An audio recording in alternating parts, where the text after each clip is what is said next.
आखिर गुरु द्रोण, भीष्म पितामह और सूर्यपुत्र कर्ण, यह तीनों कौरव सेना की तरफ से लड़ने वाले महारथी बड़े ही बलशाली, उच्च कोटि के धनुर्धर और शक्तिशाली अस्त्र शस्त्रों के ज्ञाता थे। इन तीनों में बेहतर कौन था, यह निर्भर करता है तुलना के आधार पर है। तीनों परशुराम जी के शिष्य रहे हैं। इन तीनों का आपस में कभी युद्ध नहीं हुआ, तो तुलना इनके द्वारा लड़े गए युद्ध और उनमें मिली हार जीत, इनके अस्त्र शस्त्रों का ज्ञान और इनके द्वारा ली गई शिक्षा आदि के आधार पर ही कर सकते हैं।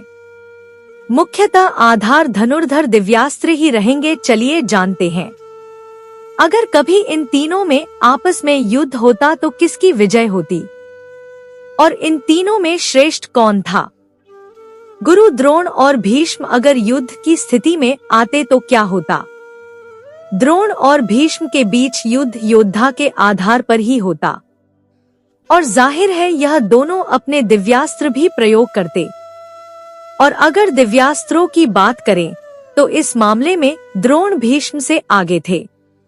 इन्हें लगभग सभी दिव्यास्त्रों का ज्ञान था, जिसमें नारायणास्त्र, ब्रह्मशील, भार्गवस्त्र, ब्रह्मास्त्र, पाशुपात अस्त्र जैसे अतिघातक अस्त्र शस्त्र थे। वहीं भीष्म पितामह अस्त्र शस्त्रों के एक महान ज्ञाता थे। उन्हें प्रस्वप और संबोधन अस्त्रों का ज्ञान था। इसके अलावा उन्हें ब्रह्मास्त्र और दिव्यास्त्रों का ज्ञान था, जिनका उपयोग कर उन्होंने परशुराम जी को भी हराया था। कुरु योद्धाओं में एकमात्र योद्धा जिन्होंने विराट युद्ध में अर्जुन के सम्मोहन स्तर का सफलतापूर्वक मुकाबला किया था। कुरुक्षेत्र युद्ध को आधार बनाकर बात करें तो दोनों ही महान योद्धाओं को कई बार हार का सामना करना पड़ा, पर गुरु द्रोण ने भीष्म से बेहतर प्रदर्शन किया था। द्रोण ने एक अवसर पर भीम, सात्विक, अभिमन्यु, घटोत्कच, धृष्टद्युम्न, युधिष्ठिर को हराया था। युद्ध के 14वें दिन अर्जुन पर भी हावी हो गए थे। एक अर्जुन को छोड़कर भीष्म ने लगभग इन सबको परास्त किया था। अर्जुन ने गुरु द्रोण को 2 से 3 बार परास्त जरूर किया था, पर इनके बीच हुए अधिकतर युद्धों का कोई नतीजा नहीं निकला था। अर्जुन ने स्वयं स्वीकार किया था कि द्रोण अजय हैं, यहाँ तक कि देवता भी शस्त्र द्रोण को नहीं मार सकते थे। भीष्म को इच्छा मृत्यु का वरदान था, जो इन्हें एक शक्तिशाली योद्धा बनाते थे। पर एक बात का स्मरण रहे, इच्छा मृत्यु उन्हें एक प्रकार का अमर जरूर बनाती थी, पर अजय नहीं। नारायण अस्त्र, ब्रह्मशिर जैसे दिव्यास्त्रों का ज्ञान रखने वाले गुरु द्रोण ने एक बार तो धृष्टद्युम्न के प्रमोहन अस्त्र को भी निष्क्रिय कर दिया था। गुरु द्रोण और भीष्म में अगर युद्ध छिड़ जाता तो निश्चित रूप से विजय गुरु द्रोण की होती, क्योंकि अस्त्र शस्त्रों का ज्ञान गुरु द्रोण को भीष्म से कहीं अधिक था। भीष्म और कर्ण में युद्ध होता तो उसका नतीजा भी इनकी धनुर्विद्या और दिव्यास्त्रों के बल पर निकलता। कर्ण और भीष्म दोनों ही शक्तिशाली योद्धा थे। दोनों ही परशुराम के अपने शिष्य थे। कर्ण ने इसके अतिरिक्त गुरु द्रोण से भी शिक्षा प्राप्त की थी। बीच में परशुराम जी को हार मानने पर मजबूर कर दिया था। भीष्म 10 दिनों तक कुरुक्षेत्र में लड़े और प्रतिदिन 10,000 पांडव रथ सवार योद्धाओं को मार डाला। एक समय तो उन्होंने इतनी उदारता से युद्ध लड़ा था कि श्री कृष्ण को भी युद्ध में कोई भी हथियार न उठाने का वादा तोड़ना पड़ा था। पर यहाँ भी श्री कृष्ण ने अर्जुन को प्रेरित करने के लिए ही शस्त्र उठाया था, क्योंकि अर्जुन बार बार अपने भीष्म पितामह पर आघात करने से हिचकिचा रहे थे। तब कृष्ण बोले कि तुम पूरी कोशिश करोगे इन्हें मारने की या मैं खुद इन्हें मार डालूंगा। काशी की राजकुमारियों के स्वयंवर में सभी राजाओं को हराया। वहीं कर्ण वासवी शक्ति, नागास्त्र, भार्गव अस्त्र और अन्य कई घातक अस्त्रों के परिचालक थे। कलिंग राजकुमारी भानुमति के स्वयंवर में सभी राजाओं को हराया था। जरासंध को कुश्ती के मुकाबले में हराया था। 4 पांडव भाइयों युधिष्ठिर, भीम, नकुल और सहदेव को भी कई बार हराया था। घटोत्कच को वासवी शक्ति का उपयोग करके उसको मारने से पहले 1 से 2 बार हराया भी था।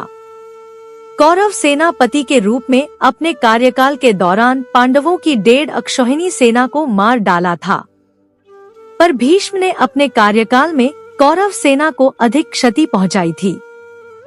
दोनों ने ही पांडव सेना के कई योद्धाओं को परास्त किया था। भीष्म अर्जुन के इंद्रास्त्र का सामना नहीं कर पाए थे। वहीं कर्ण के पास इस अस्त्र की गांठ थी, पर कर्ण अर्जुन के सम्मोहन अस्त्र का सामना नहीं कर पाया था और वही भीष्म ने उसको काट दिया था।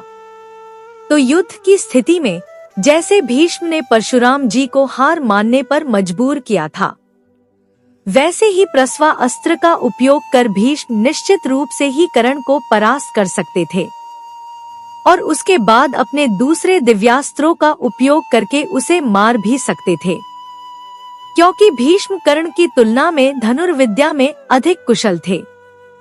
उन्हें दिव्यास्त्रों का अधिक ज्ञान था और वह वसुओं में श्रेष्ठ थे। अब बात करते हैं गुरु द्रोण और कर्ण की। जिन 7 दिन कर्ण युद्ध लड़ा था, उसमें उसने अर्जुन को छोड़कर लगभग बाकी सारे बड़े योद्धाओं को हराया था। वह पांडव पक्ष की ओर से कई योद्धाओं से हारा भी था। एक समय तो ऐसा आया था जब वह पांडव सेना का बड़ी संख्या में संघान कर रहा था, पर फिर भी वह उतना प्राण घातक साबित नहीं हुआ था जितना गुरु द्रोण थे।